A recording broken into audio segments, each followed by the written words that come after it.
Et l'instant écho du jour, c'est avec Thibaut de Barcy. Thibaut de Barcy qui est vice-président directeur général de la Payment Association EU. Bonjour Thibaut. Bonjour. Alors payer sans carte bancaire ni smartphone simplement en utilisant vos caractéristiques physiques comme l'empreinte digitale ou son visage, ce sera bientôt possible. Comment? Avec la biométrie, Thibaut, la biométrie.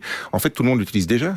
Bah oui, pour tout simplement ouvrir son smartphone, donc on met son empreinte digitale et clac, ça marche, on vous reconnaît à partir de vos caractéristiques physiques. Oui, ou son visage, pour certains appareils. Donc le paiement biométrique, c'est payer avec ça, avec ses caractéristiques physiques. Voilà, alors tout le monde, ceux qui connaissent Apple Pay connaissent bien le système, on enregistre sa carte dans son iPhone et puis c'est son visage qui va autoriser la transaction. Oui, la biométrie, ça remplace donc les codes, ça permet l'accès au compte. Voilà, et évidemment, le but à long terme, ce serait qu'on puisse totalement dématérialiser, on n'aurait plus besoin de rien, ni de carte, ni de code, ni de téléphone.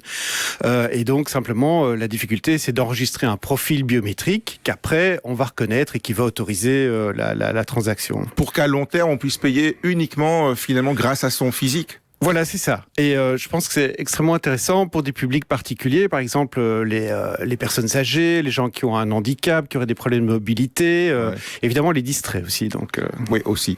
Mais alors, est-ce que le public semble adhérer à l'idée ou bien on est encore un peu réfractaire? Alors, il y a eu des sondages, entre autres, qui ont été faits par Mastercard, et il semble qu'il y ait une majorité des gens qui préféreraient avoir une solution où ils peuvent se passer d'un code PIN, et même ils pensent que c'est plus sécurisé, et ça serait même une raison pour changer de banque si une banque offrait cette solution par rapport à une autre. Ok. On a des exemples concrets en Belgique? Ça se matérialise tout doucement aujourd'hui? Alors, ça se matérialise surtout par ce qu'on appelle la carte de paiement biométrique. Donc, on reste avec une carte, mais l'identification est avec son empreinte digitale sur la carte. Et ça a déjà été lancé en France par BNP Paribas et en Pologne par Pocztowy Bank.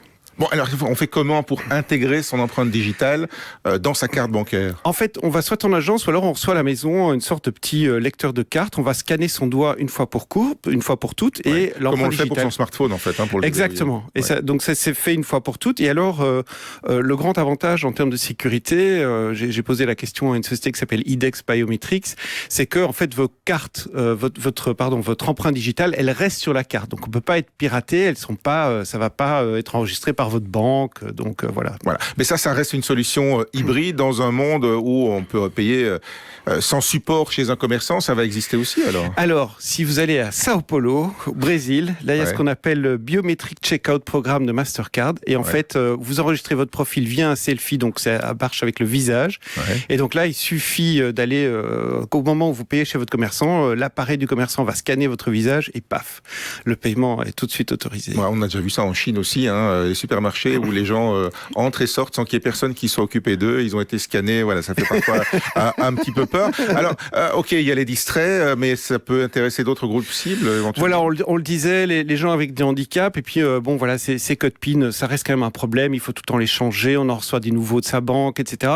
Évidemment, le but de l'industrie du paiement, c'est surtout en tout cas, dans tous les cas, ça soit facilité et que les transactions s'effectuent, et que chacun puisse choisir la méthode qui lui convienne le mieux. Mais bon, au niveau européen et belge singulièrement, on n'est malheureusement pas des pionniers. Non, alors en fait au niveau européen, il y a une certaine volonté de dire que c'est une technologie qui est valide, mais comme toujours en Europe, on essaie de peser le pour et le contre entre la défense du consommateur qui est très important. Voilà, c'est ça. Donc la protection du consommateur, la protection de sa vie privée, et évidemment la sécurité des transactions. Et donc là aujourd'hui, on n'a pas encore tout à fait l'industrie et les différents régulateurs sont pas encore tout à fait d'accord sur une norme unifiée, mais voilà, on progresse. Ok, voilà, la biométrie continue de gagner du terrain avec des solutions qui sont testées ou adoptées donc par des consommateurs un peu partout dans le monde et bientôt chez nous. Merci Thibaut. Merci.